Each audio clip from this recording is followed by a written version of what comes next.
Good morning. Thank you all for joining us. My name is Paul Birkin-Drevnik, and I want to welcome you all to One Spadina, the new home of the John H. Daniels Faculty of Architecture, Landscape, and Design. It seems fitting that we're here today to discuss city building in a building named after legendary city builder, visionary, and philanthropist John H. Daniels. Thank you everyone for coming today, especially given the recent weather conditions we've been having. We are going to be starting the day with a land acknowledgement. Hi everyone, my name is Josh Humphrey, and as Paul said, we will commence today's event with our student union's land acknowledgement. So, we would like to acknowledge this sacred land on which the University of Toronto operates. It has been a site of human activity for over 15,000 years. This land belonged to the Wendat people in pre-colonial times before changing hands several times from the Haudenosaunee, the Neutral, the Wendat Tianatati, and finally ending with the settling of the Anishinaabe Mississaugas. The territory consists of ceded land covered under the Toronto Treaty 13 of Upper Canada Land Surrenders and the Williams Treaties, as well as unceded land that continues to be contested. Today, Toronto is the home to many Aboriginal peoples, including First Nations status Indians, non-status Indians, as well as Métis and Inuit peoples from across the continent. We can never work to end systemic and institutional violence if we do not center the narratives of Aboriginal peoples in our collective decision-making for social justice and equity. As settlers on this territory, we directly benefit from a post-colonial culture that has overseen the genocide, systematic oppression, and exploitation of Aboriginal peoples. In order to engage in resistance and solidarity against the injustices inflicted on the Aboriginal people of this land, it is imperative we constantly engage in acts of awareness and decolonization. We would also like to pay our respects to the Aboriginal leaders and traditional teachers, both past and present, and to any of those who may be here with us today, physically, emotionally, and spiritually.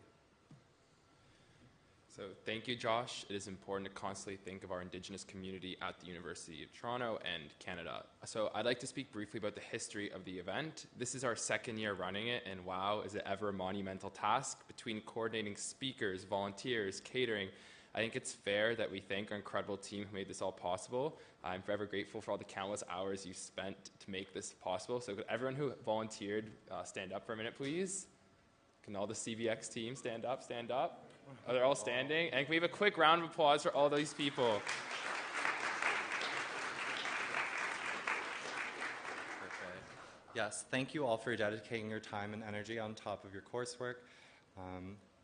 So we have students from the University of Toronto's Architecture and Visual Studies Student Union, the University of Toronto's Graduate Architecture and Visual Studies Student Union, and Landscape Design Student Union, the Ryerson Association of Planning Students, Ryerson's Planning Graduate Student Association, and Real Estate Ryerson. Since September, we have been sacrificing our evenings, putting off coursework and other commitments to make today possible. Now, I would like to briefly summarize the essence of today's event. Our theme for the day is Growing Cities. We will be taking a comprehensive approach today with planners, architects, and other city builders. We have broken this down into 3 subtopics, taking the form of 2 panels to cover aging and sustainability, and then a charrette which pertains to density. For anyone who may not know what a charrette is, it is essentially a workshop or a visioning exercise. Toronto is one of the fastest growing cities in North America, which means its identity and shape are in continuous flux. How do we manage this change? How do we ensure that all residents can age together instead of pushing the young and old to the edges of the city? Finally, how do we ensure sustainable growth in the wake of climate change? Thank you. Josh just explained to us what we're going to be talking and engaging with today, but he didn't say why. We are gathered here because we care. We care about our city, our architecture, and our future. We understand that sustainable growth is vital to ensure both our success as a city and maintaining it for generations to come. Perhaps the late Karl Lagerfeld said it best: embrace the present and invent the future. We are here to invent our future, a future with innovative design, sustainable growth, and connectivity. To the professionals with us today, I hope you learned something new. To the university students, I hope you gained some insight from my diverse array of presenters. And perhaps most importantly, to our high school students with us today, and I want to shout out anyone from my high school if they are here, Runnymede Collegiate. I hope we managed to inspire you. Oh, sorry, and thank you. So quick rundown of today. Volunteers will be identifiable by the Daniels branded t-shirt. Executives will be wearing a Daniels branded lanyard. Any point today, please feel free to ask us questions. There will be 2 photographers documenting this event, so please notify us if you have any issues with media recording.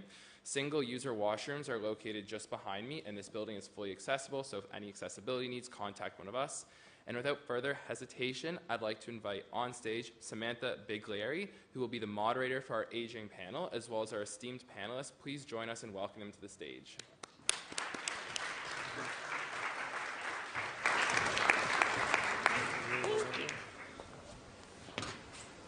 All right, does this work? Haha. All right. If you guys want to come up, I'll introduce you as we come on. Come on. Yeah. Take a seat. Good morning, everyone, and welcome to our first panel of the day. My name's Sam Biglieri. I'm an adjunct professor at Ryerson School of Urban and Regional Planning. I'm also a planner with the Biglieri Group Limited, and I'm the vice president of the Toronto Council on Aging, so pretty pertinent to today. I'm also working on my PhD in planning at the University of Waterloo, and I look at how people with dementia get around their neighborhoods. I want to set the stage a little bit for what we're going to be talking about today. Globally, the 2 greatest shifts in our lifetime are urbanization and population aging. In our global society, we're living longer than any generation before us. And more countries are approaching the reality of Canada, where the number of older adults exceed the number of children in our society. Where is my clicker? Here we go. There's also a really neat graphic behind me as to what this looks like in Toronto done by Vitor here. Take a look at the variance across citywide.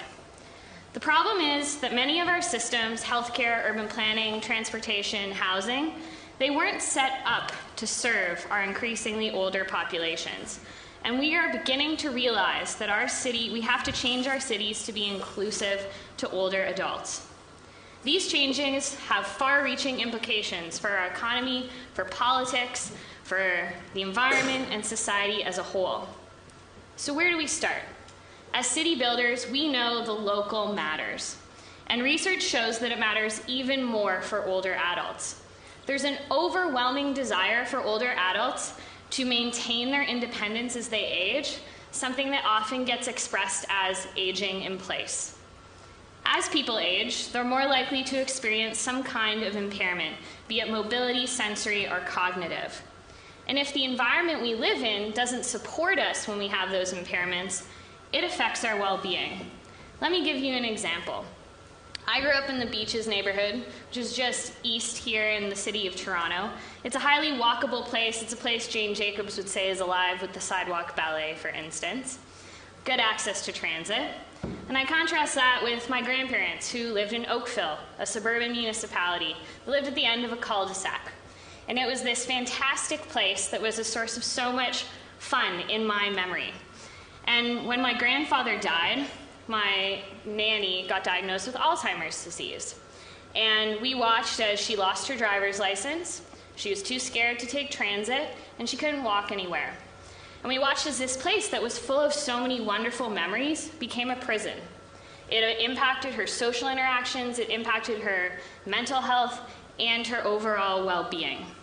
And I kept wondering, would it have been different if she'd lived where I'd grown up, in this walkable neighborhood? That's just one story. But research I've done with a colleague at Cardiff University shows that across Canada, about 400,000 people over the age of 65 live in walkable neighborhoods, compared to 3.5 million that live in the unsupportive type of neighborhood. The issues raised here are just the tip of the iceberg, and I have not even brought up issues related to ageism or how we talk about or work with older adults. Older adults are an incredibly heterogeneous group of individuals with a vast number of intersecting identities, contexts, needs, and desires. As city builders, the question becomes, how do we engage and support older adults? And so on that note, I'm going to start to introduce our speakers for today. First up, we have Zainab Habib, who is Housing New York's in-house research and data analyst. She holds an undergraduate degree in urban planning from Ryerson University, as well as a master's in adult education and community development from OISE. So Zainab, how does your work relate to aging? How do you come to this topic? So for me, I work in operational policy, which means I work a little bit more on the ground than in an ivory tower somewhere else. And so I actually work alongside people who, they're frontline workers, and this is their job, working with tenants and making sure our buildings are running effectively, well and efficiently. A good portion of our portfolio is seniors housing, as we call it, or housing that's specifically designated for older adults, but we also have a lot more older adults who live in our mixed communities, as we call them. So for us, it's a matter of being thrown in and dealing with the issue as it's coming up, rather than being experts in aging who came to this work. Fantastic. And next up we have Amanda O'Rourke, who is the executive director of the nonprofit organization 880 Cities. She holds an MSc in urban planning from the University of Toronto and has worked on diverse projects related to parks, streets, and public spaces in cities across Canada, the US, Mexico, Europe, and Australia, pretty much the whole world. So Amanda, how does your work come to this topic? So thanks, Sam, for the intro and the beautiful story that you told at the beginning. So my work, I'm the executive director of 880 Cities, and 880 Cities is a nonprofit organization whose mission is to improve the quality of life for people living in cities, no matter their age, ability, socioeconomic status, their gender, their ethnocultural background. We think that cities should be built for everyone. Our work has taken us to a number of different cities around the world and challenging cities and the way they design their streets and public spaces. Unfortunately, and some of this was sort of tied into what Sam was talking about at the beginning, we know that over the last 80 years, and I know that my audience knows a lot of this as well, that we've been building our cities thinking a lot more on the movement of cars than on the health and happiness of people.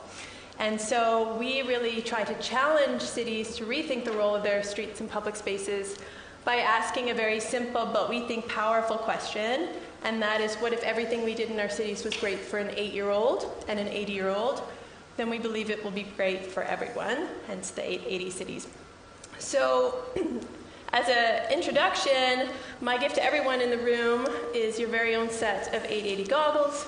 Put them on, use them to evaluate your street, your neighborhood, your city, and I promise you, once you have those goggles on, you'll never look at that street, that sidewalk, your neighborhood in the same way. So we have really been trying to move the conversation forward on how we design our cities for an aging population, but also create healthy communities across the lifespan. Fantastic. And then next we have Vitor Perez Amado, who's an assistant professor of architecture and urbanism here at U of T. He has a Master of Architecture and a post-professional Master of Architecture and Urbanism from Harvard University's Graduate School of Design. So Victor, how do you come to this topic? Vitor. Thank you, Samantha. Hello? I don't know. Did you turn it on? You have to turn it on. You may have to turn it on. Sorry. There's a green That's okay. light. Green. Aha. Okay, sorry about that. I thought it was on. Yeah, so my relationship with this team, or this constituency, began when I was in practice in Boston, in Massachusetts. Most of the projects that I was working on were assisted living or independent living housing projects. Some of them in relationship to people with dementia, autism, and us producing new methods of treatment for these demographics. So that was the beginning of my interaction with this healthcare system. Then my question evolved into why is it that all these healthcare facilities, or even the communities, are outside the city when a lot of the people come within the metropolis? So I started thinking about, well, maybe it's because it's a land price. It's kind of like a segregation towards the outside. That could be one possibility. The other parts that I'm also interested is inclusivity. My last project, where I was working with a nonprofit that for LGBT community seniors and how we can create new multi-generational communities that integrate both, again, seniors and students and other younger populations. And that is what I'm applying here as a research professor. Fantastic. Good. And last but certainly not least, it's Mauricio Quiros, who's an assistant professor here in the School or Faculty of Architecture, Landscape, and Design. He holds a Master of Architecture and Urban Design with distinction from Harvard and a Bachelor of Architecture as well. So Mauricio, how do you come to this topic? Thanks for the introduction, Sam, and thank you for the invitation to Gaotsu and the other organizers. I guess with Victor, I'm another tropical fish in the panel. I actually came to the topic of senior population tangentially, actually, so through the back door.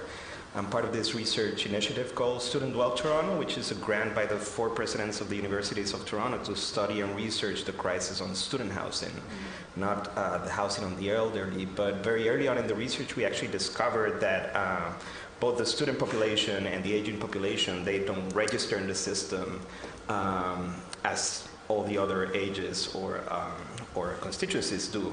And thus policies, politics, and actually the supply of housing more often than not do not reflect the needs of these populations. And again, because they don't register in metrics and politics as convincingly as the other ones, and they don't engage in the economic, cultural, social system in the same way as the other populations do, they actually share a lot of the problematic and the crisis. And so we are researching that, and thus the sort of aging population started to be an extra target of the research.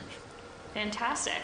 So what we're going to do today is I'm going to start our panel off with a couple of questions, and we're just going to have a conversation up here, and then towards the end, probably 10 minutes to go, we're going to send it out to you. So if you have a burning question, write it down, get ready to ask. So we'll start off with this, just building off of what you just said about metrics. Some people say you're an older adult as soon as you turn 65. And others say that aging is so heterogeneous it's impossible to categorize by age. So my question is, who are older adults? And how do we create metrics to inform policies? Who wants to take a stab? I can dive in All right. first. So I think it's an interesting question, and like many questions, context is really important. Mm-hmm. So what I've seen anyway through looking internationally, in high-resource countries, 65 tends to be the age used to define policymaking because it's the age of retirement or after when people are collecting pensions. But in under-resourced countries or in developing countries, and again, this is very generalization, it tends to do, defining older adults tends less to do with chronological age and has more to do with sort of physical decline. So I think in terms of like thinking about a more robust definition about aging in the city, which is the sort of title of the panel, you sort of have to take into consideration chronological age, the social factors that are happening, changing social role in society, and physical ability. So that would be sort of the 3 areas I would think about when I start to define older adults. But it is extremely heterogeneous, and there's a lot of diversity in the aging experience. For example, just looking at health, there's a lot of 45-year-olds that are in very poor health, and a lot of 85-year-olds that are in very good health and very socially engaged and very active.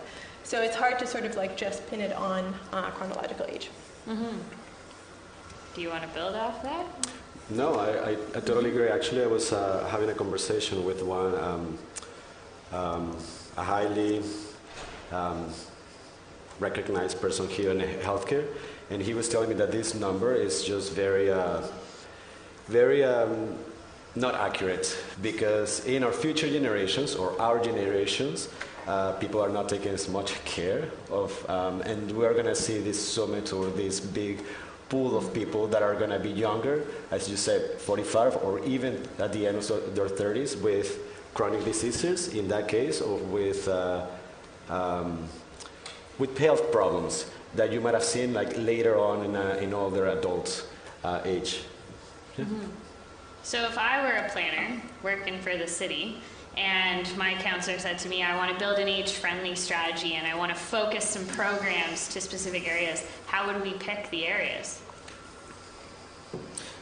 Would we use those kinds of metrics? Mauricio? Yeah. I actually like the definition of 65, and not because it, again, not because it reflects precisely the kind of health condition of a person or the autonomy of a person, but I think it's a benchmark that if we take on another, with another attitude, could be actually interesting. And we were speaking the other day, there are countries such as Costa Rica or Japan even, where people over 65, they don't become elderly or aging populations, but they are actually called the golden citizens, right? And when you reach that benchmark, then they actually get access to a bunch of rights and actually courtesies from the rest of the population that are extremely powerful. And I was mentioning the case in Costa Rica where something as simple as when you're over 65, you don't have to make line in a bank, right? You get the first place, you get the service, and then you leave. You are no longer charged for public transportation because the rest of the population sort of subsidized it. And so I think that kind of hard definition, when it's kind of framed in a negative, right? Like that's when you decline, that's when things get bad, that's when everyone has to step in and help, can be detrimental because some people actually don't feel psychologically or emotionally they need it, and other think they need it earlier. But if you take it in the other aspect, more of a courtesy and kind of a respectful attitude towards a later phase in life, I think that all of these like little strategies and policies out of respect can have great and deep impact. And then on the other half, you do have to establish, like you said, like real metrics that manage to register the real conditions of these people. And thus, you know, I think that's one of these cases where if technology can be the answer. I'm not a great advocate for technology being the answer for everything, but in this case, you know, I think we have the systems in place to actually start registering much more precisely health conditions, mobility, autonomy, you know, mobility, all this sort of stuff. So. Yeah, and to add to that, it's interesting because, so 65 is normally the age that you would think of when you think of an older adult, and yet I operate in Housing York with 60. And I think part of the recognition was we were having a lot of people apply for seniors housing, as we call it, because they may have conditions that force them a little bit earlier into that need rather than waiting for 65 when the condition could have gotten worse. And those supports that they needed earlier. And personally for me, as someone with, my father has Parkinson's, my mother has arthritis, they were both diagnosed before 60. And so there was a very real effects of aging, but yet they had them before 60. So realistically, I live with it as being a little bit younger, but 65 makes sense, especially because there is that benefit that a lot of people associate with the age of 65. Right. So it's about sometimes balancing the things that the necessities, or even if you may not agree with that age, with knowing that this is a possibility and here's why we need to account for those. So building off of that and understanding that older adults are incredibly heterogeneous, who do you think are the most vulnerable in this group? Are we currently doing a job of including them when we say we plan for older adults? Are we planning for perhaps the most vulnerable? And I'm thinking of populations like people living with dementia, new immigrants, those living on lower incomes, LGBTQ2 plus communities, for instance. What are your thoughts? I can jump on that one. Well, as you know, there are two big centers here in Toronto, the 519, and then the Vancouver one, the center which support LGBT communities.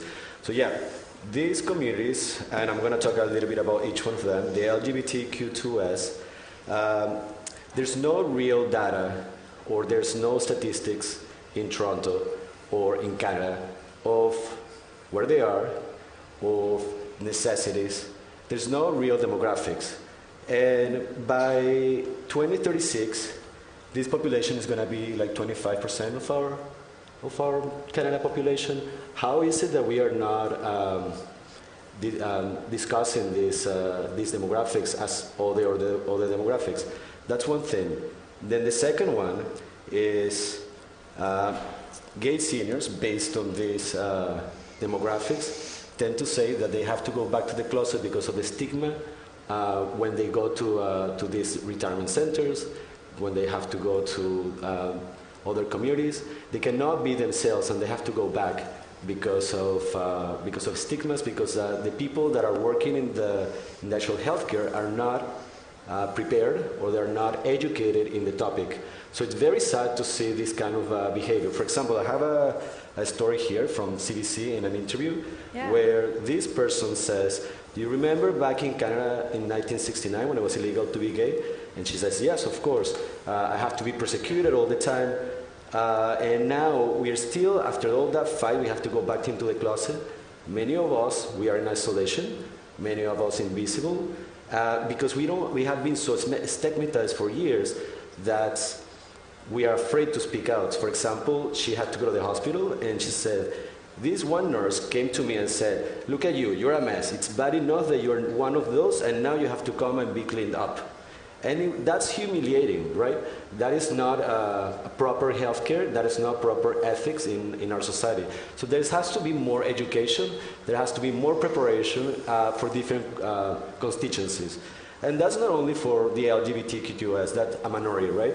We have, for example, people with dementia. I have a couple of numbers here from the city of Toronto, where there's, for example, we roughly have 78,000 long-term care specialized for that, but 30,000 homes here in Toronto are not properly done for people with dementia. So they have to wait in hospitals for years in order to get treated, right?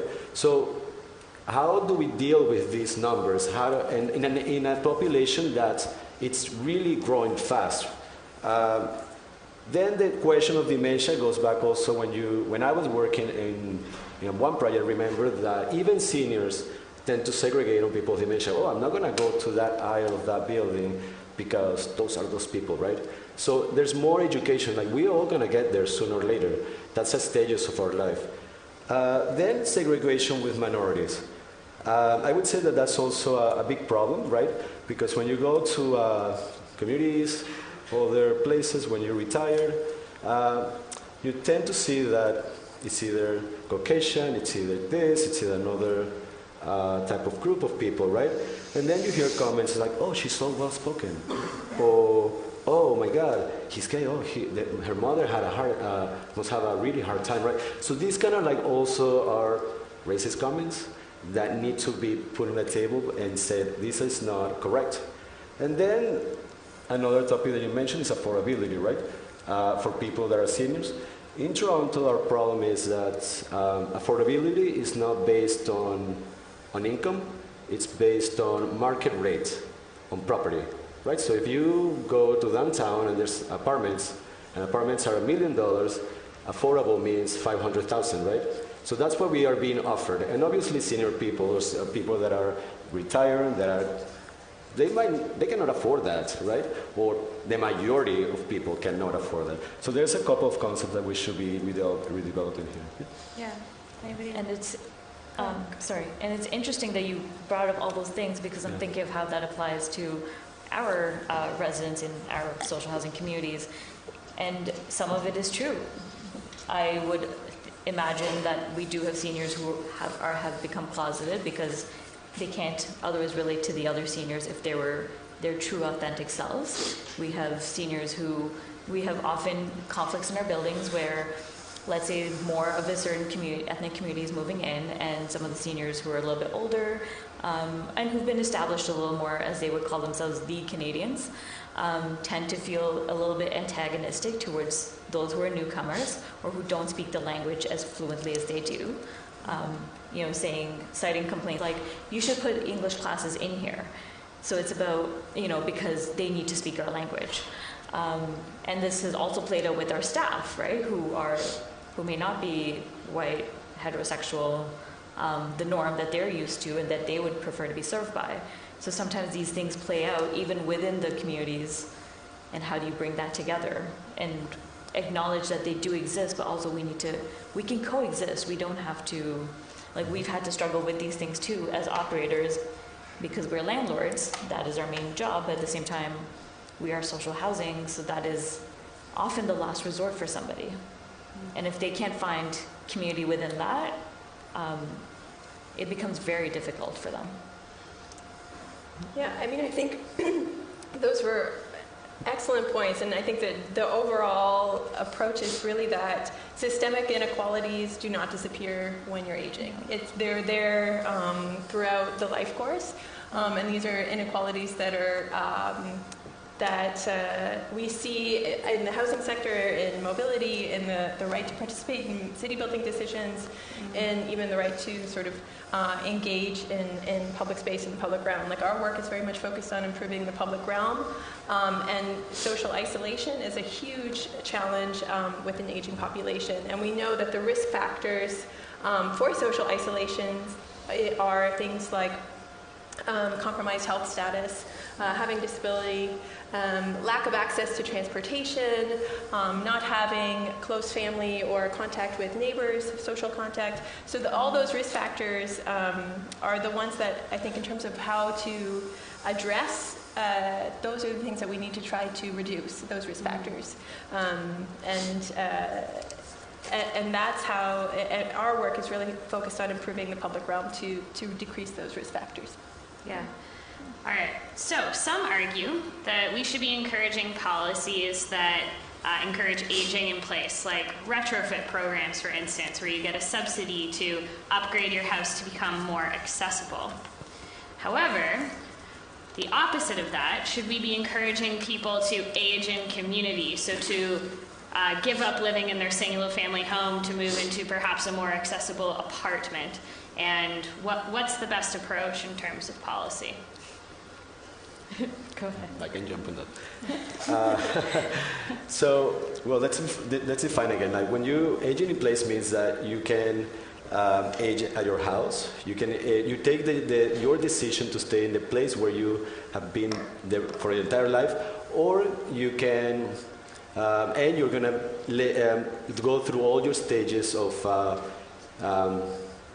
elderly type, going through it, right? Aging community basically means that either you start from your house and then you can start moving to different places around your home that are more suitable for your age and for your conditions, right? There are two problems, or like two issues that happen with this, right? One is mental health, and one is affordability, or can I afford that? Mental health means that if I've been in my house my entire life, and you are, I don't know, 70, it's hard. It creates a very stressful situation to move to a place that you're foreign, that you don't understand what it is, that you don't know people. So it's very psychologically a burden on yourself, and people tend to age faster. But then the most monetary part is, can I afford that? And for example, I have here that the average costly of assisted living is $3,000 per month, and to basically stay in your house, it could be like $8,000, right? So there's that hard situation. Then the other problem is with aging in place or aging in community is it would be wonderful if you could age in community, but you can move around your community and you can still know the people that have been with you your entire life, your neighbors, your healthcare, etc. But the problem is that mostly all services are put aside on the city, so you have to go outside. You have to go to other places that you're not familiar with. It's kind of like the Oscars. Hello. Okay, so you're not familiar with those places, right? So that creates, again, that stress. So that's a big problematic. We are in like that kind of middle ground that we don't know if should we stay in place, should we go to a community that actually is not really community, it's like a stranger institution. So my question is, why are we now investing in our city to create more multi-generational areas? Why is it that there's just like centralized points of healthcare instead of being just more decentralized, right? So these are kind of points that I have. Yeah. I mean, I would question the very assumption of that question, which is it's an either-or kind of question, right? Either you age in place or you age in community, and I think that's a dangerous assumption that we are making as a society, really. Yeah. And while I understand like there are pragmatic factors to make this kind of like dichotomy approach. I actually think there are two aspects of it. There's aging in place or in community by choice, and sometimes by need, right? And I think the need, just like you were talking about your parents, there's a situation where suddenly it just triggers a kind of a solution right away, right? Either you're 65 or 55, this happened, now we need to actually act on it, right? But there's, like those data are suggesting, there's a lot of people who actually still have the choice to figure it out, right? And I think I'm going to put the example for the student housing project that we're studying now. Universities, for the most part, are assuming that all students want to live in campus or right beside campus. And so all resources, which is analogous to aging in place, so to speak, right? So all resources, all strategies, all units are being deployed in that kind of framework. But it ends up being that it really depends on who you are, where you come from, cultural background, social background, financial background. And so all of a sudden we discovered that, for example, there's a particular Asian community in the student body that they actually want to live in Markham, right? Yeah. They don't want to live by U of T, they don't want to live by Ryerson, they don't want to live by OCAD, they want to live in Markham because that's where their social system is, their cultural system is, that's where their families are coming in, that's what they know. And there is absolutely no policy, not even any sort of subsidy help or even plan to acknowledge that, where these people are willing to trade off the commuting time, really. They're happier with commuting 40 minutes or 1 hour, but living in Markham rather than walking 5 minutes to university, but living in downtown Toronto, right? And so I think the more we open the discussion to choices and then within those choices, figure out what are the possibilities based on needs. I think we can start a kind of a matching game, which is also an interesting kind of future for multi-generational housing, right? Who needs what? Who can provide what? Are you willing? Are you happy to provide that? Can this population actually assist this one? Can this assist that one? So on and so forth. But I think the assumption has to be questioned from the very, very foundation so that then we have much more inclusionary policies, but also come up hopefully with a myriad of possible solutions, right? Rather than sort of like two magic bullets that... the system should be more flexible, right? That's what I think, yeah. And it's interesting that you brought up choices, especially because I was going to play on the word with respect to dignity, right? I think a lot of older adults really just want you to treat them with the same respect that they want to treat you. And so sometimes I think, we can also talk about this later, is the idea that they want choices so that way it respects what makes them feel good. Especially when there's a lot of older adults I know who they want to be able to live in their home because that's by themselves, because that makes them feel independent. That's something they can still do. Such as my dad, who he still drives, even though he's Parkinson's, but he's able to. I know the day that if we ever have to come to it, take his license away, that will be the day where he feels his dignity almost has been taken away, that choice. Right. And so similar for people when it comes to aging in place versus being with other people who are like them, what is a choice that helps them feel the most at home? Right. And especially if we're creating homes. If I may say something to add up, there's something very interesting, which is when we focus on, say, the housing crisis, whether for the students or the elderly, or even, young professionals, which are actually being kicked out of the city as well, at least some parts of us. It is always assumed that the solution comes from units, right? From the provision of housing itself. And what we are discovering nowadays is, just to go back to the Markham example, is like, these kids actually have much better ideas. They're like, you know what? If U of T or any other institution just gives us a direct bus from Markham to U of T, our housing crisis is solved, right? And so matters of affordability, matters of commuting times, matters of inclusion, sometimes the solution is not just providing units at affordable cost in the city or even in the suburbs, but actually about providing a system that allows the trade-off to be satisfactory for the populations, right? And so again, maybe the housing crisis solutions at some points can be addressed by technology, by buses, by a myriad of other solutions that do not necessarily come from planning or architecture itself in the provision of concrete buildings. So building off of that idea that we have to actually ask people what they want, how do we better engage older adults in the planning process? What are some tools that have worked for you? What are things we in the audience could learn? You want to go ahead, Amanda? Sure. Yeah. I just wanted to say that was a fantastic discussion. I agree with so much of the panelists here around choice and agency. And and the research overwhelmingly shows that people do want to age in place, and we should be able to provide the supports and services to do that, and have it be a healthy aging experience by creating the communities and all the good urban planning things that we do. So in terms of engaging older adults in city building, this is something that we have been learning how to better engage older adults in city building. We know that the way that we currently design our sort of public consultation processes is extremely exclusive. 7 o'clock meetings at City Hall get a very small part of the demographic. When we're looking at parks and streets and public space projects, what we primarily work on.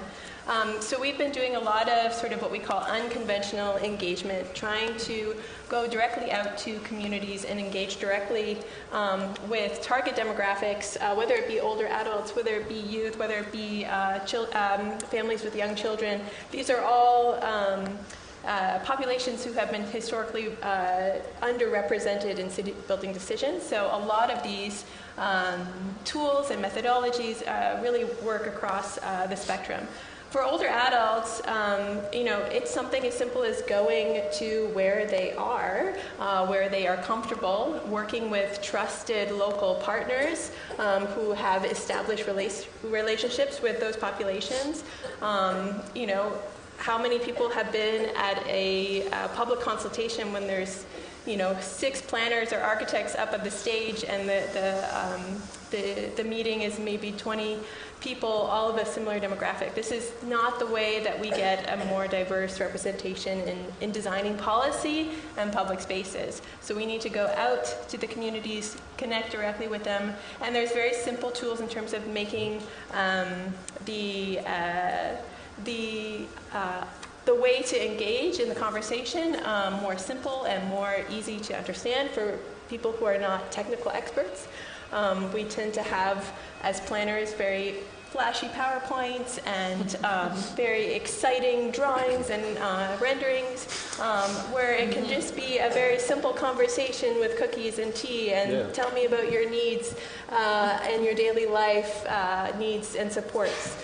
So that's the kind of work that we've been trying to do with cities and getting them to think intentionally about how to engage that demographic in a much more meaningful way.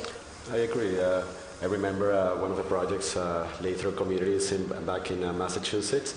We wanted to engage with our with the constituency, right?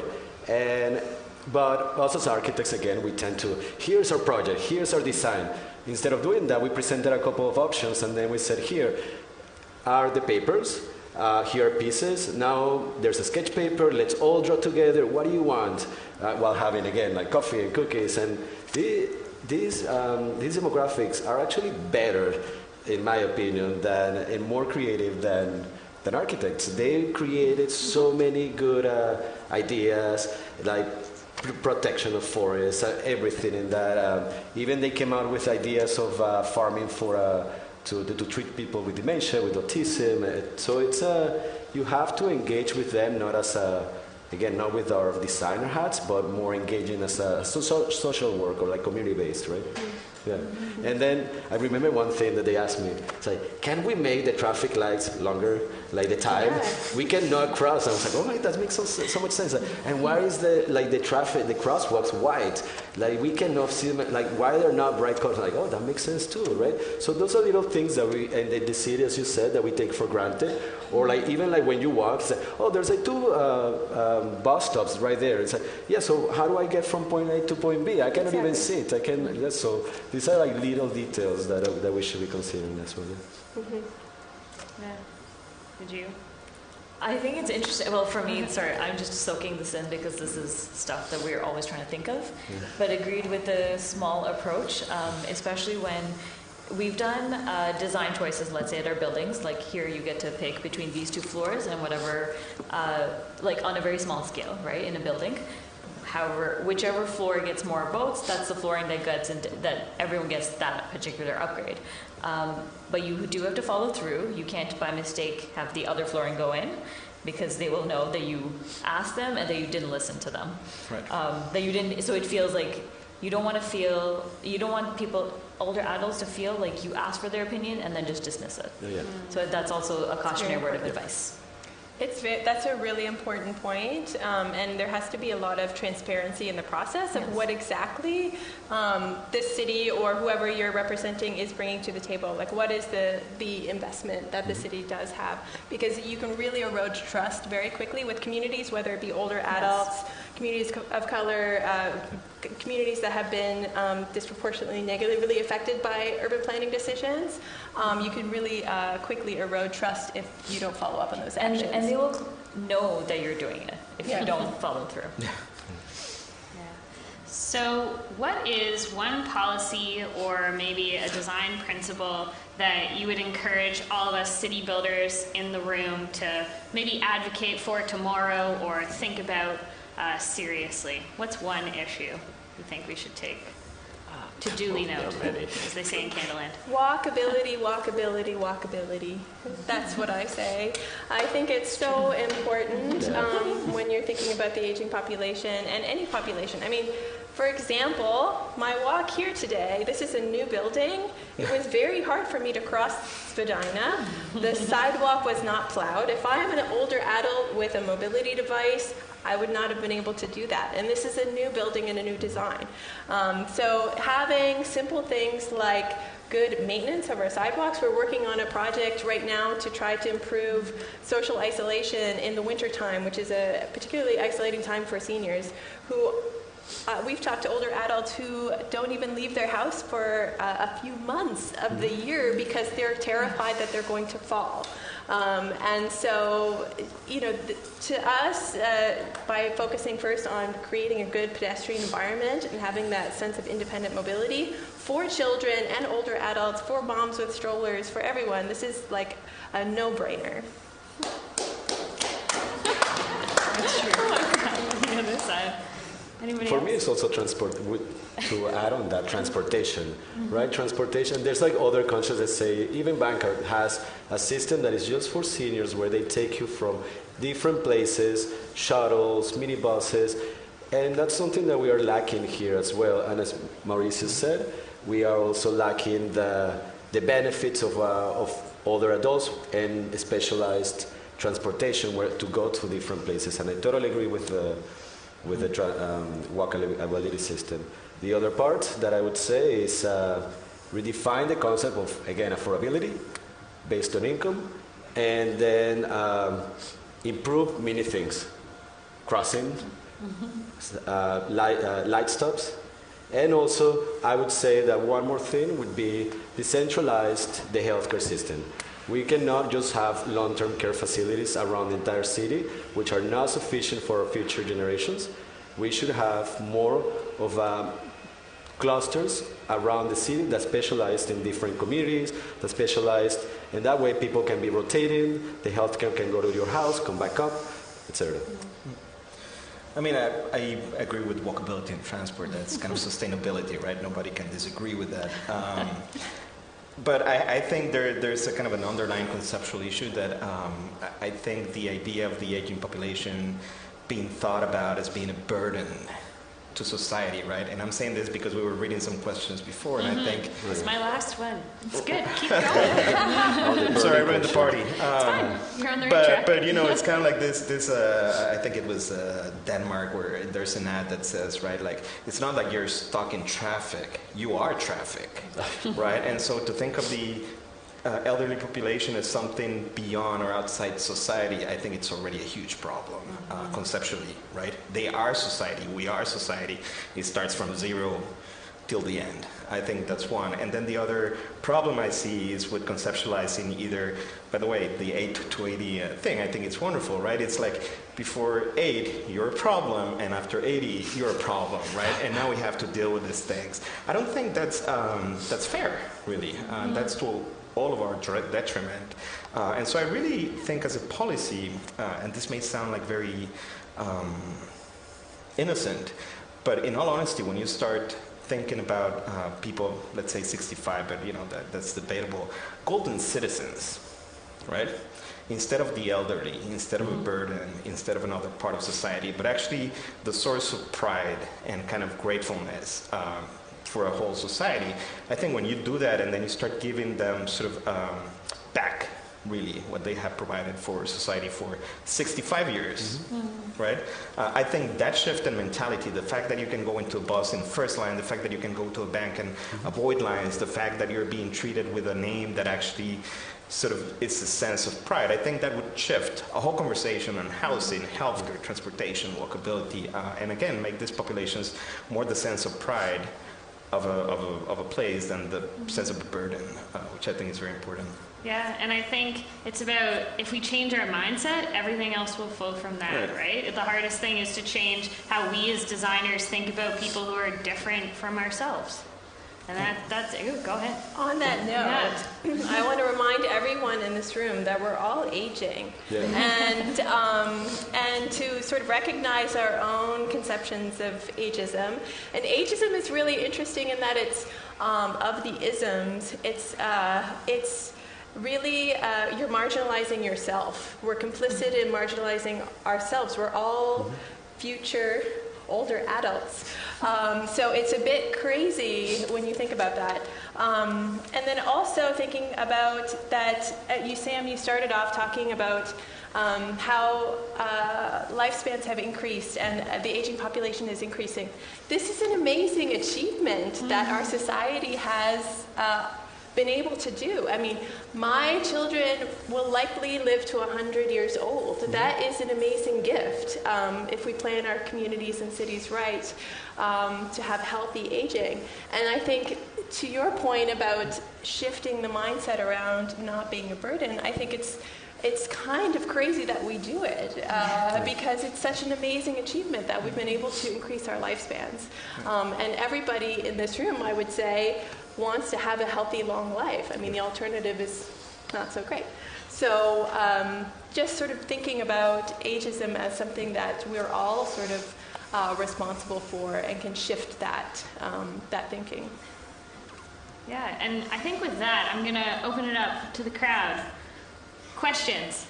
Yes, as always, there are more statements than questions, but I would point out not only walkability, like the whole city policy of not cleaning streets, but we have to think of cyclability for older people. I'm over 65. I'm in your senior citizen generation, and yesterday I bicycled down to the CNE on our roads, and Jeff here, I think, bicycles all winter, don't you as well? I mean, in the Netherlands, like, everybody up to 90-year-old is still on bicycles. And, I was riding yesterday on Dufferin yesterday, saying, my life is going to end on the front of a pickup truck. That this is how I'm going to end up going, because it's so dangerous. And yet it's so important for older people to get that 30 minutes of exercise a day. It's so important to be able to walk down sidewalks at any time. And our urban policies are completely misplaced when it comes to thinking about this. And the demographic bulge of us coming, of this baby boomer demographic bulge, is so huge that it seems to me just crazy that we're not dealing with it better right now. Thank you. Anybody else? Oh, I agree with you, Lloyd. Go ahead, respond. I was just going to say that, is my thing on? Yeah. That cycling is, from the ADD point of view, we say that if you wouldn't send an 8-year-old and an 80-year-old on a bikeway, it's not a bikeway. This is a huge part of what we advocate for in the public realm. And you're right, absolutely. There's this conception that older adults do not cycle, and it's just not true at all. The problem is that the infrastructure that we provide is so abysmal in Toronto, that it doesn't encourage cycling from more diverse populations. But there is a real desire and a real latent demand, and we can see that from a lot of those Nordic countries that have very high rates of cycling across the age span. And if I can just follow up, that yesterday I was at the bike show down at the CNE, and half the place was selling electric bikes, and everybody looking at those electric bikes was older. Like they were all, every baby boomer was out there wanting a bike, and I asked the bike manufacturer, who's your market? And they said, two kinds of people, it breaks in two, aging baby boomers and Uber Eats drivers.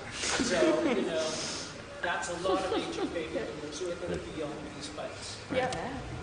I thought I saw a question over there. You with the microphone. All the power. Thanks. So I'm in Master of Architecture at Ryerson, and last year for our studio, our professor set us the project of a home for elderly LGBTQ plus people only, and it was next to a daycare, which was really interesting kind of combination of interactions. So at a kind of like minute architectural level, I mean, when you're designing things like views to the street and curbless showers, that specific community, that's kind of across the board. We have those types of elements in units for aging in place. So the kind of rationale behind setting that project seemed to be to avoid the stigma that a lot of people experience when they're moving back in those homes. So I'm curious about your thoughts on that kind of very specific, this is the community that will be in that building, if a lot of people would enjoy that, or if it almost seems a little bit segregational. Well, I mean, it all depends, right? It's, as you said, it's kind of like affordable housing. You can't just put everyone in just one building of affordable housing because it creates a stigma. The difference is that you can provide housing or services that are more specialized towards that community, right? In that case, probably what you're talking about is a project that it's affordable, and it's basically like a shelter for people that are coming out, that they are homeless in that moment and they have to go to that place, and they are more multi-generational, so kids are more engaged with LGBT, right? What I'm talking about is you have to provide different services, different education to different healthcare centers, let's say, or provide new ways of housing that provides that care. But I don't think either it should be just centralized as well. It creates a lot of stigma too. It could be, yeah.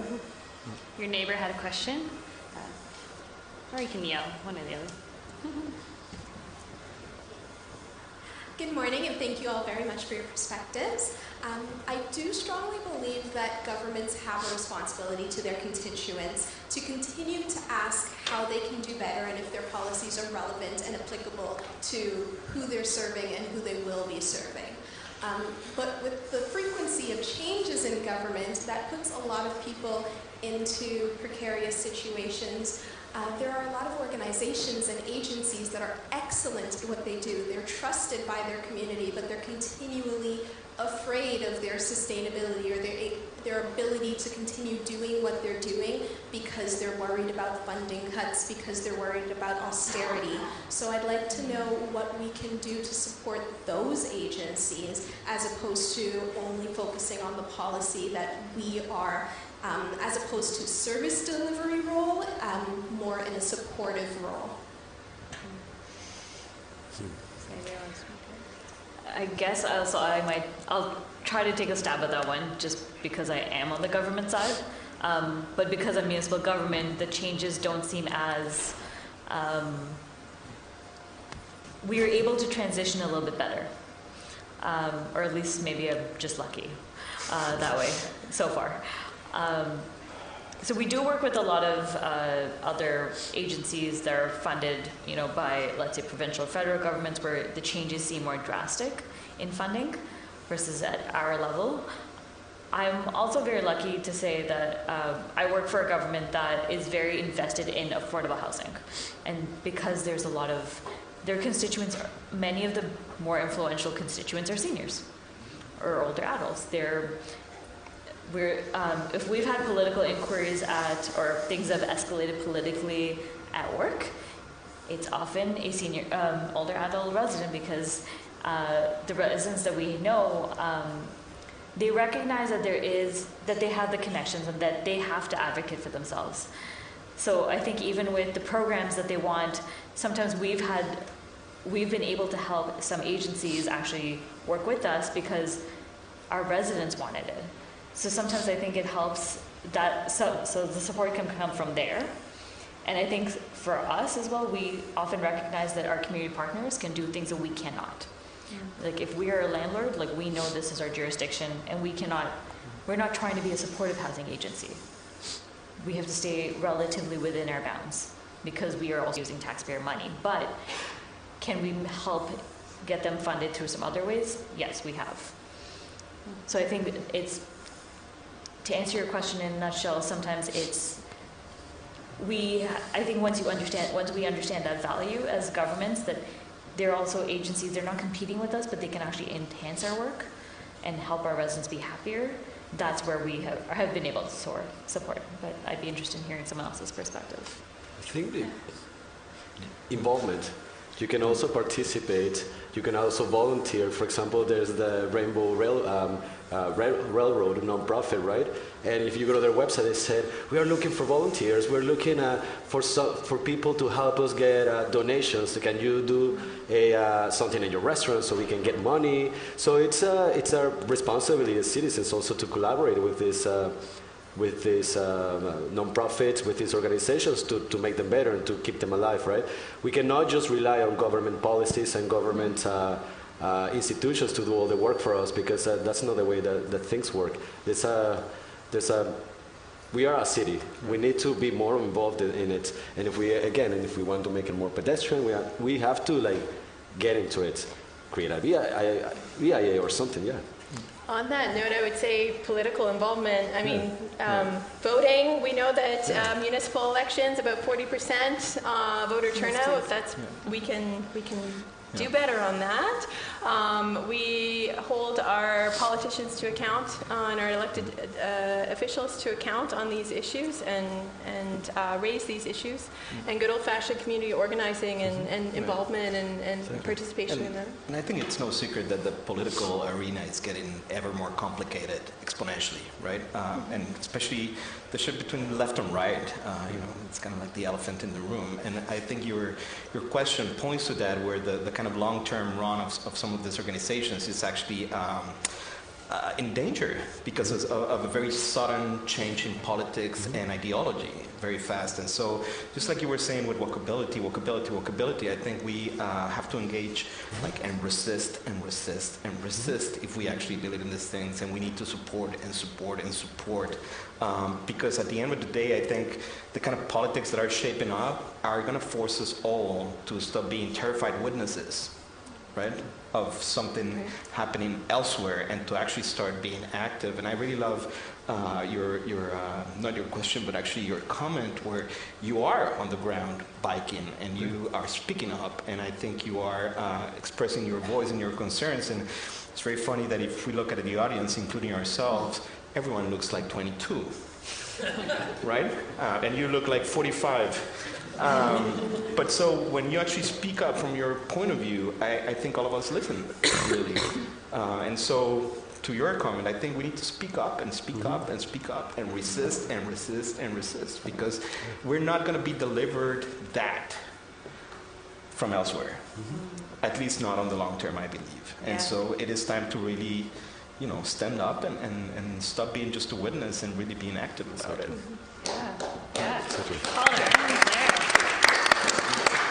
I just want to add really quickly, but it's going to be, not as exciting as what Mauricio just said.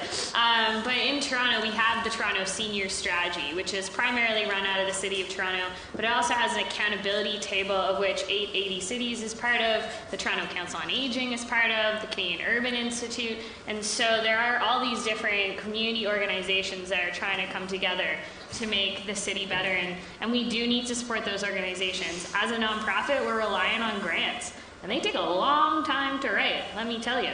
And you may not get them. right? And how do you deliver programming? Like we were running a program where we invited older adults for lunch, basically, and then they would learn about different new topics.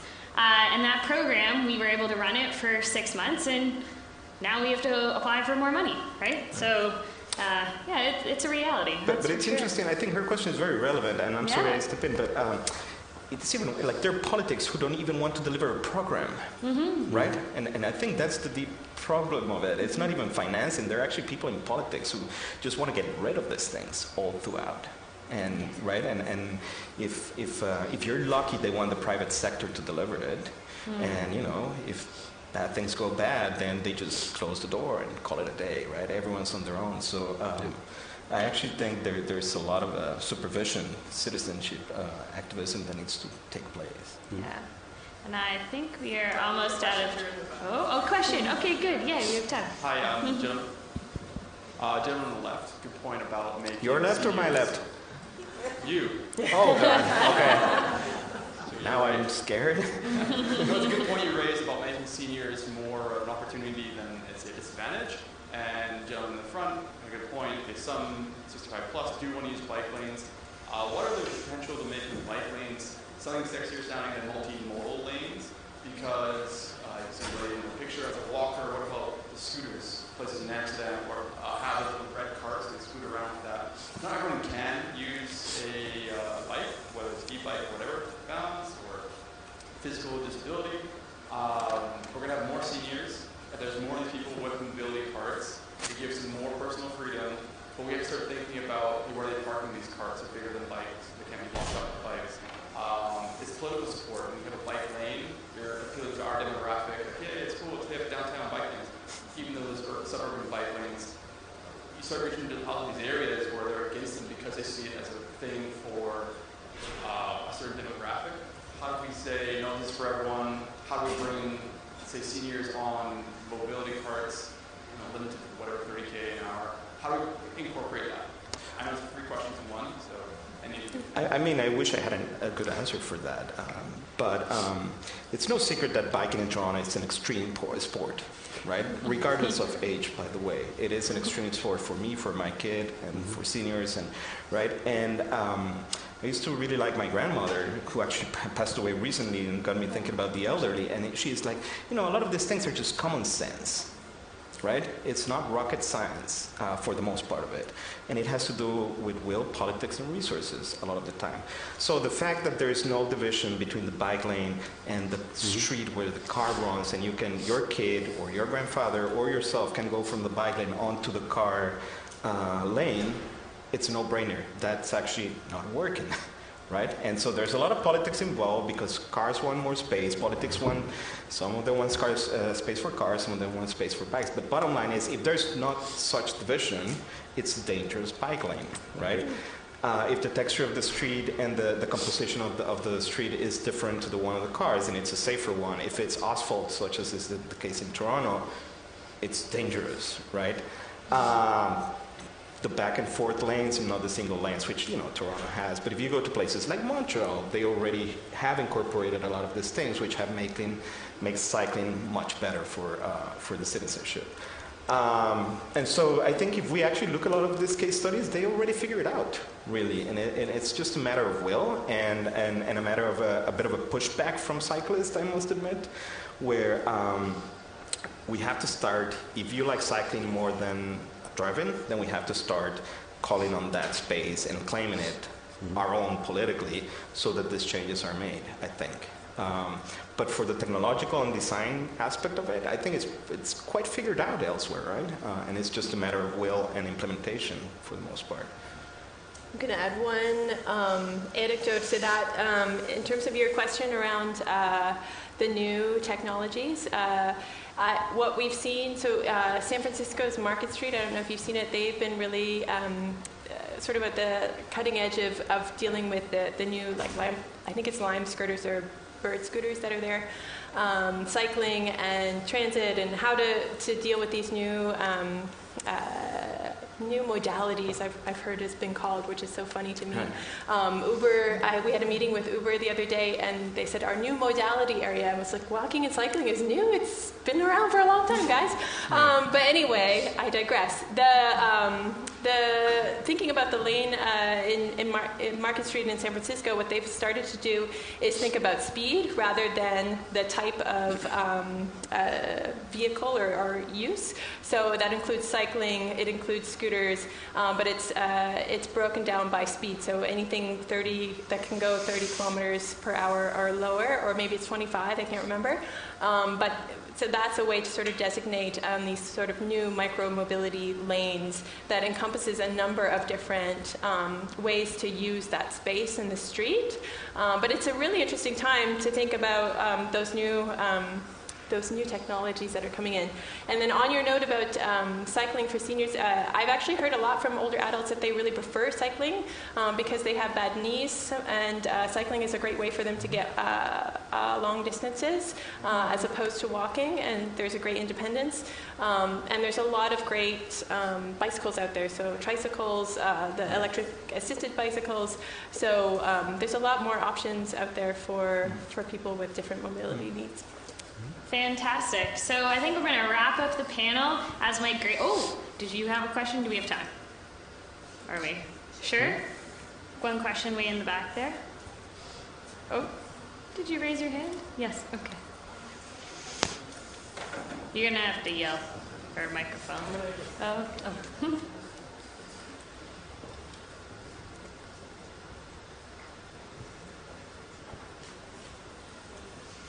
So my question is, how do you develop or create a program that would be enticing to investors and private firms for them to be able to, I guess, put funding to these initiatives that we all have? So yeah, that's it.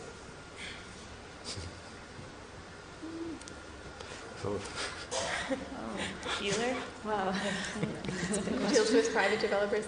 I mean, I think in general, I think a lot of these programs and policies that we're talking about fall within the realm of public sector. So there's a clear public interest and a public good and public benefit that a lot of it should be driven, from my opinion, by the public sector. There's definitely ways to engage the private sector in terms of, and you guys deal more with, I think, the private sector in terms of the housing sector, and to co-develop better environments that hit all these indicators that we're talking about and promote healthy aging. But a lot of these things, I think, should be really driven by the public sector. Sorry, just to clarify on your question, are you talking, when you say program, do you mean like housing? Do you mean, I guess I just want more clarity on your question. Oh no, the microphone went away. Oh, run.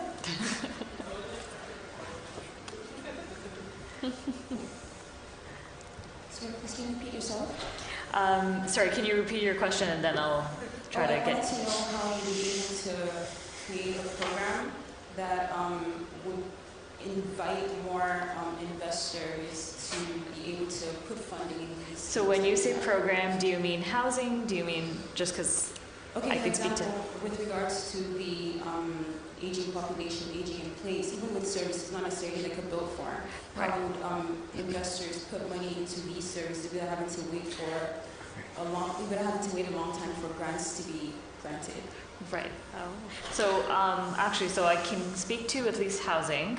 I think because, so let's say, you know, when you want to build a building, the city, you have to get permissions from the city, you have to pay development fees, for example. So there is a whole study from the Ryerson grad students had helped York Region with.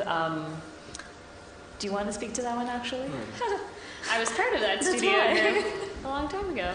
Yeah, we worked on a project that basically created a pro forma on how to encourage private rental housing to be built in York Region. Yes. So we developed like a policy program for the regional municipality, and they could adjust the pro forma based on where it was in order to create some incentives like reduction in parking, reduction in development charges, in order to accomplish those kinds of things. From that perspective, it's basically the incentives for developers to invest in something that they wouldn't have normally put their money in, because rental housing doesn't get you the same profitability that ownership does. But there are ways to do it. Okay. I just want to say, so what I'm going to say I don't agree with, but I think if one understands the motivations of parties, the motivation of an investor is purely profit, right? And I don't mean this in a good or a bad way, but if people invest in something, they want profit. And so, at least in my head, and I guess I'm a bit myopic about this, I don't think the private sector will actually deliver a lot of these things because they are just not as profitable as the other market is. And so, I think they're like three ways. Either one discovers how this can become profitable, which I'm a bit on the fence. I just bought a book for a student research project. Bankers are wonderful people, and so it's like how to profit out of the student housing crisis, right? And that felt like, God, that's, you need to stomach that quite a bit. The other thing is to give them incentives, which is what happens a lot in Toronto, which is if you give us that, then we'll let you do this, which is a form of profit, right? And the other is the government and ourselves as the government really is to be a bit heavy-handed and say, well, if you want to build in the city and you want to have this kind of profit, then you'll have to deliver this. Exactly. Right? But that's how I see it. And I was going to talk about the trade part. Right. From personal experience working on a development that we were doing, we brought up the city because the land was part of the city, but also it was a private development. And the city or the developer, as you said, they were just interested in profit and how many houses we can chop into that terrain. But then the city said, well, you know what? We need facilities for people that, and again, for that older adults that have dementia, that have other disabilities, right? So if you give us healthcare, and if you give us a certain amount of units specialized into that category, we're going to give you something else. Right. And the permits are going to be faster, and we're going to give you a cap, et cetera, et cetera. So there's got to be that relationship between I want money and what this also like different policies and what the other benefits on the other side. So it's basically like a mutual relationship that you have to provide, basically. And then you can also get into, there's a whole sector on social entrepreneurship. Right. I've dabbled in it. I'm not an expert though, so I don't want to get, say too much about it, but there is that whole concept of, there are concepts out there about business meeting social and environmental. And there's a lot of large companies, developers or insurance companies, are really increasing their corporate social responsibility portfolios because they want to be good corporate citizens. Right. So this is something that. If one reads Naomi Klein, then one's get very suspicious about corporate responsibility, right? Yeah, but it is an increasing trend that we're noticing. Yeah, for sure. Yeah. All right, I think we're going to leave it there, and I'm going to leave it with the words of my great-grand. We all get old if we live long enough. And because lunch is ready, if you have other questions for our panel, or you really want to ask your questions. Okay, go. One last question. This is for Amanda here. Yes. So you mentioned you talk to communities in different ways. You try to bring them in beyond the 7 o'clock city hall meetings. I want to know, how do you turn up to racialized minority communities, especially when some of the trust has already been eroded? Absolutely. Yeah. How would you bring them in? How would you bring them on the table again and keep them so that it is a more diverse and they become a more diverse community on the table? It's a great question. I can point to a specific example that kind of highlights how our approach might be. We were working in West Palm Beach, Florida, on a park redevelopment project. So there was an area in the city that was next to, it was basically a vacant lot next to an old jazz club that during the segregated South was an area where black jazz musicians could play. But since post-segregation, the jazz club lost prominence because black musicians played all over the city. And so there was a big debate in the community about what do we do with this vacant lot across from this very historic and well-known jazz club. And so 880 Cities partnered with a local community redevelopment agency who had trusted relationships in the community and designed what we call unconventional engagement strategy to try to get ideas from the community on what they would like to see this space turned into. And there was a lot of division actually between the younger population and the older population in that community. The older population wasn't sure that it was an appropriate place to have a playground or park because they weren't sure if it was safe.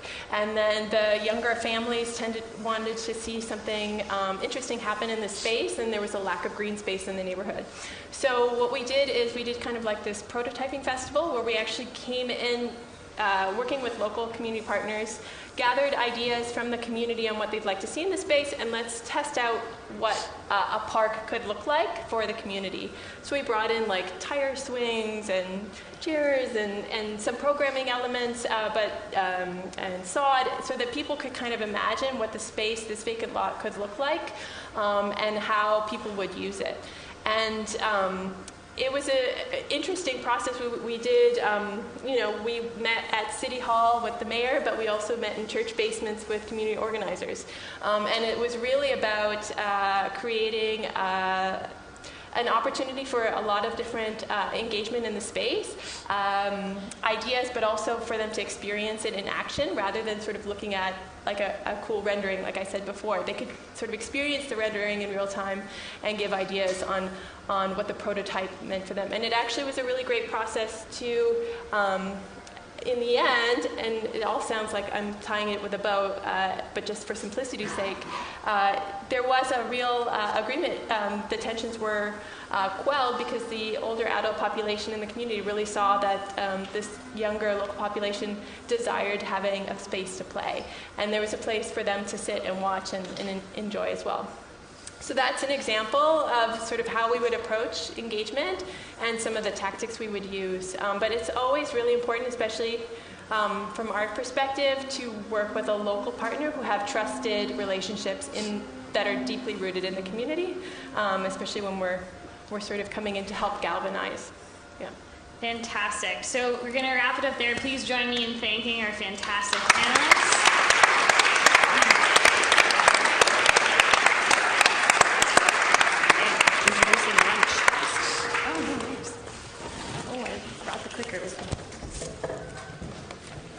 Yes, I'd like to thank our moderator, Samantha, as well, and of course our panelists, Dana, Thank you. and Victor, and of course Mauricio. Yeah, it was a really interesting discussion, so thank you. So I apologize for the construction noise, but you are at the City Building Expo, so you got what you got. We're going to now proceed to our lunch, which will be served where you had your breakfast, just outside. And we'll be having a short tour of the building for anyone that's interested. So if you want to meet back in here in about half an hour or so, and if you're not interested in a building tour, we're going to be back in here for 1 p.m., please. Thank you. Thank you.